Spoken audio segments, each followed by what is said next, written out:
আশিয়ায়ে সিত্তাকে তো বের করে দেওয়া হলো হাদিস দ্বারা, এটা স্পষ্ট। তাহলে আশিয়ায়ে সিত্তা যে বায়ের মধ্যে নাই, আল বাই এই শব্দটা এই ফরদগুলোকে হারিয়ে ফেলেছে, আশিয়ায়ে সিত্তার ফরদগুলোকে হারিয়ে ফেলছে। তাহলে আল বাইয়ের দালালাত আশিয়ায়ে সিত্তার উপরে মাতরুক, দালালাত করতে পারবে না, মাতরুক ও দালালা আশিয়ায়ে সিত্তার উপরে, আল বাইয়ের দালালাত মাতরুক। আচ্ছা, আশিয়ায়ে সিত্তা ছাড়া বাকি যেগুলো আছে সেগুলোর উপরে বায়ের দালালাতটা কতি, এই বায়ে কতান হালাল। এবার রইল মাঝখানের যে এই আশিয়ায়ে সিত্তা থেকে ইল্লত বের করে যে সকল আরো কিছু বায়কে যে আল বাইয়া থেকে বের করে নিয়ে আসা হইলো, এগুলোর অবস্থা দেখি। যে এক একজন যেহেতু এক একটাকে ইল্লত বলেছে, এখন যে যেটাকে ইল্লত বলেছে সেই অনুযায়ী আল বাইয়া থেকে ফরদ বের করবে। আশিয়ায়ে সিত্তা তো বের হলোই, আশিয়ায়ে সিত্তার উপর দালালাত মাতরুক হলো বাইয়ের দালালাত আশিয়ায়ে সিত্তার উপর মাতরুক, আশিয়ায়ে সিত্তা বাই থেকে বের হয়ে গেল। আচ্ছা, এখন ইল্লত দিয়ে ইমামগণ আল বাইয়া থেকে আরো বের করবেন।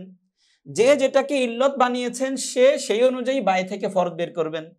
কেউ জিন্স মাল কদর দিয়ে বাই থেকে আরো ফরদ বের করবেন, কেউ সামানিয়াত তামিয়াত ইল্লত দিয়ে বাই থেকে আরো ফরদ বের করবেন, কেউ কুত মাল ইদ্দিখার দিয়ে বাই থেকে ফরদ বের করবেন। তো যেহেতু বের করার ইল্লত ভিন্ন ভিন্ন, তাহলে বের করার ফরদও ভিন্ন ভিন্ন হবে। কোন ইমাম একটাকে বের করবেন, কোন ইমাম আরেকটাকে বের করবেন। তাহলে দেখা যাবে কিছু ফরদ বায় থেকে এমন বের হবে যে কোন ইমাম বলবেন এটা বায়ের মধ্যে দাখিল, বের হয় নাই, আবার কেউ বলবেন না বায় থেকে বের হয়ে গেছে, আমার ইল্লত পাওয়া গেছে। এক ইমাম বলবেন আমার ইল্লত পাওয়া গেছে এই ফরদের মধ্যে, সুতরাং এটা বায়ের থেকে বের হয়ে গেছে। আরেক ইমাম বলবেন না আমার ইল্লত পাওয়া যায়, এটা বায়ের মধ্যে রয়ে গেছে। তো কিছু ফরদ এরকম মাঝখানে দাঁড়াবে যেগুলো নিয়ে ইমামদের ইখতিলাফ হবে। আবার কিছু ফরদ বের হবে যেখানে সব ইমামের ইল্লত পাওয়া গেছে, যার কারণে সব ইমামই একমত যে বের হয়ে গেছে। তো ইল্লত ভিন্ন ভিন্ন হওয়ার পরেও মাসালা একমত হতে পারে যে সবার ইল্লতি পাওয়া গেছে, এই জন্য সবাই বলছেন বের হয়ে গেছে। আবার এমন হতে পারে যে এই ফরদের মধ্যে কেউ বলছেন বের হয় না, কেউ বলছেন বের হয়েছে। আমি একটা উদাহরণ দিচ্ছি, যেমন চালের বিনিময়ে চালের বিক্রি। আচ্ছা, চালের বিনিময়ে চালের বিক্রি, এটা তো আর আশিয়ায়ে সিত্তার মধ্যে নাই। আশিয়ায়ে সিত্তা তো আর চাল নাই, ওখানে আছে গম, জব, খেজুর, লবণ এবং স্বর্ণরূপা, এগুলো আছে, চাল তো আর নাই। তাহলে এই চালের বিনিময়ে চালের বিক্রি, এটা কি বায়ের মধ্যে থাকবে নাকি রিবার মধ্যে আসবে? চালের বিনিময়ে চাল একটু বাড়তি করে নিলে এটা কি বায়ে থাকবে নাকি রিবাতে আসবে? এখন এটার মধ্যে জিন্স মাল কদর পাওয়া গেছে কিনা আহনাফ বলবেন। আহনাফ চিন্তা করবেন আচ্ছা চাল বিনিময়ে চাল, তাহলে তো জিন্স পাওয়া গেল। আবার কদর, হ্যাঁ চাল তো দেখি ওজন করেই মাপা হয়, আহনাফের ইল্লত পাওয়া গেল। শাফি রাহিমাহুল্লাহ বলবেন সামানিয়াত অথবা তামিয়াত, হ্যাঁ তাহলে তো চালের মধ্যে তো তামিয়াত আছে, তাল তো খাওয়া হয়, খাদ্যবস্তু, তাহলে পাওয়া গেছে, শাফি রাহিমাহুল্লাহ বলবেন। ইমামে মালিক রাহিমাহুল্লাহ বলবেন কুত মাল ইদ্দেখার, খাদ্যবস্তু হতে হবে, সাথে ইদ্দেখার গুদামজাত যোগ্য হতে হবে। তো চাল একদিকে খাদ্যবস্তু, আর একদিকে এটা গুদামজাত যোগ্য, এটাকে অনেকদিন রেখে দেওয়া যায়, গুদামজাত করা যায়। তো তিনও ইমামের ইল্লত কিন্তু চালের বিনিময়ে চালের বিক্রির মধ্যে পাওয়া গেছে। এখন এই ফরদটা, চালের বিনিময়ে চালের বিক্রির ফরদটা, এই ফরদটা কি বায়ের মধ্যে দাখিল হবে, বায়ের মধ্যে থাকবে, নাকি হাররামার রিবার মধ্যে বেরিয়ে চলে আসবে? সব ইমাম বলবেন হাররামার রিবার মধ্যে বেরিয়ে চলে আসবে। তো বেরিয়ে চলে আসবে, এই জন্য আল বাইয়ের দালালাত, চালের বিনিময়ে চালের বিক্রির মধ্যে মাতরুকুদ দালালা, এটা আশিয়ায়ে সিত্তার উপরে কিয়াস করে এটাও বেরিয়ে চলে আসবে। আচ্ছা, এবার আসি আমরা আরেকটা উদাহরণ, লোহার বিনিময়ে লোহার বিক্রি। লোহার বিনিময়ে লোহার বিক্রি, আচ্ছা এখানে আহনাফ চিন্তা করবে লোহা আর একদিকে লোহা, তাহলে একই জিনিস হইলো। লোহাকে ওজন করে বিক্রি করা হয়, তাহলে তো এটা কদর হইলো, কদর মাল জিন্স পাওয়া গেল।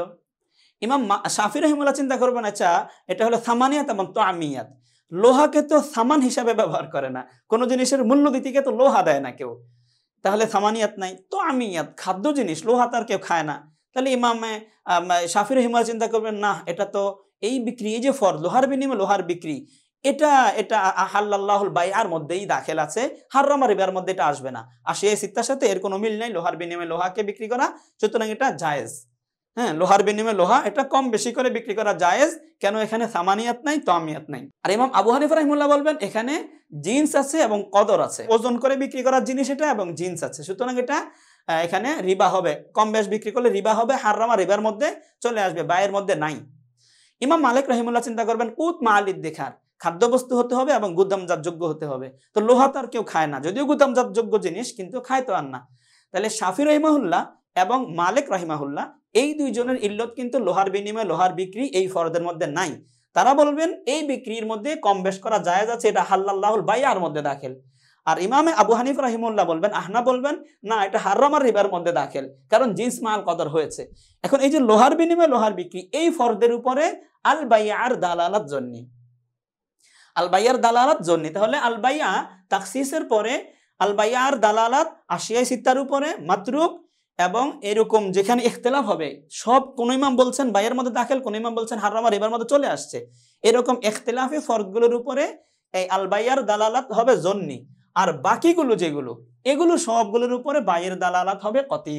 বাইয়ের নিজস্ব আল বাইয়ু, হ্যাঁ, ইখতিলাফি ছাড়া আশিয়ায়ে সিত্তা দ্বারা যেগুলো বের করা হয়েছে, আর যেগুলো নিয়ে ইখতিলাফ হয়েছে সেগুলো ইখতিলাফিও না, বের করাও হয় নাই, বাকি যেগুলো আছে এগুলোর উপরে আল বাইয়ের দালালাত কতই। তাহলে আল বাই তার সমস্ত আফরাদের উপরে প্রথমে দালালাত কতি, যেগুলোকে বের করা হয়েছে শিওর নসের মাধ্যমে অথবা সবার ইস্তিহাদের মাধ্যমে, সেগুলোর উপরে আল বাইয়ের দালালাত মাতরুক, এবং যেগুলো বের হয়েছে হয় না ইখতিলাফি, সেই ফরদগুলোর উপরে আর বাইয়ের দালালাত জন্নি।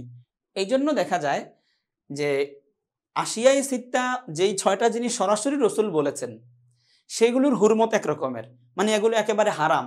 এইগুলোর মধ্যে রিবা করলে এই রিবা বাড়তি যে অংশটা নেওয়া হবে এটা একদম হারাম হবে। কিন্তু যেগুলো ওলামায়ে কেরাম বের করেছেন ইস্তিহাদ করে, সেগুলোর হুরমত কিন্তু এত কতই না।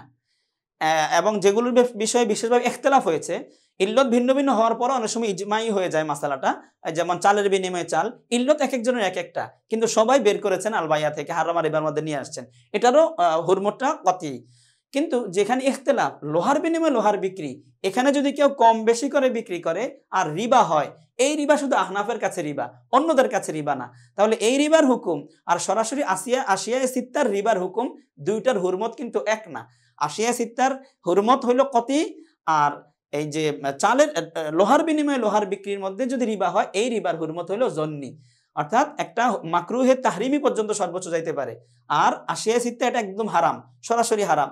আর লোহার বিনিময়ে লোহার বিক্রির মধ্যে রিবা বাড়তি কম বেশ দিয়ে বিক্রি করলে এটা সর্বোচ্চ মাকরুহ তাহরিমি পর্যন্ত হতে পারে, এর বেশি হবে না। তাহলে খোলাসা কথা এই, বাস তাখসিসের পরে আসলে আম কি হয় আমরা এটা বিস্তারিত তোমাদেরকে বললাম, যে তাখসিসের পরে আম আসলে এক কথায় কতিও বলা যায় না, জন্নিও বলা যায় না, মাতরুকও বলা যায় না। কিছু ফরদের উপরে কতি হয় থাকে, কিছু ফরদের উপরে মাতরুক হয়ে যায়, কিছু ফরদের উপরে জন্নি হয়ে যায়। এছাড়া এটা যদি না বলি, আমরা যদি বলি মান, এটা জন্নি হয়ে যায়, মান শাহিদা মিনকুম শাহরা, মান তাখসিস হওয়ার কারণে মান এটা জন্নিউদ দালালা হয়ে যায়। তাহলে তো এই মান জন্নিউদ দালালা হলে এদের উপর তো রোজা ওয়াজিব হতে হবে, তো রোজা ওয়াজিব হবে, রোজা ফরজ হবে, রোজা ফরজ হবে কিভাবে? জন্নিউদ দালালার মধ্যে তোমার ফরজ হতে পারে না।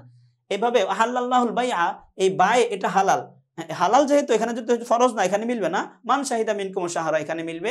যদি মানকে আমরা তাখসিসের কারণে জন্নি বলি, তাহলে তো রোজা ফরজ হচ্ছে না, কারণ জন্নিউদ দালালার মাধ্যমে রোজা কিন্তু ফরজ করা যায় না। তো যাই হোক, শেষ কথা হলো এই, তাখসিসের পরে আম কি হবে এটা এক কথায় বলা যাবে না, এইভাবে বিবেচনা করে তারপরে বলতে হবে। কিতাবে যে মাযহাবগুলো দিয়েছে সেগুলো তোমাদেরকে বোঝানোর চেষ্টা করলাম, এবং শেষে ফাইনালি আমরা এখন যে কোনো আম পাইলে ওই আম কতি না জন্নি নাকি মাতরুক দালালা কিভাবে বলবো, কোন জায়গায় বলবো, এটা বিস্তারিত বললাম। যতটুকু আলোচনা হইলো বোঝার চেষ্টা করবা, বারবার শুনবা, এবং আরো আমি তো 2টা শুধু উদাহরণ দিলাম, আরো যত উদাহরণ তোমরা দিতে পারো, সব জায়গায় 3টা অংশ খুঁজে পাবা।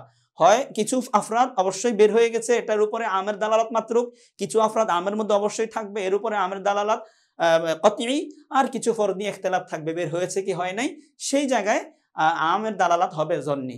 এইভাবে চিন্তা করবা এবং বোঝার চেষ্টা করো। যতটুকু আলোচনা হইলো, কোনো অস্পষ্টতা থাকলে আমাদেরকে জানাবে, আমরাও তোমাদের সাথে থাকার চেষ্টা করব। আসসালামু আলাইকুম রহমতুল্লাহি ওয়া বারাকাতুহু।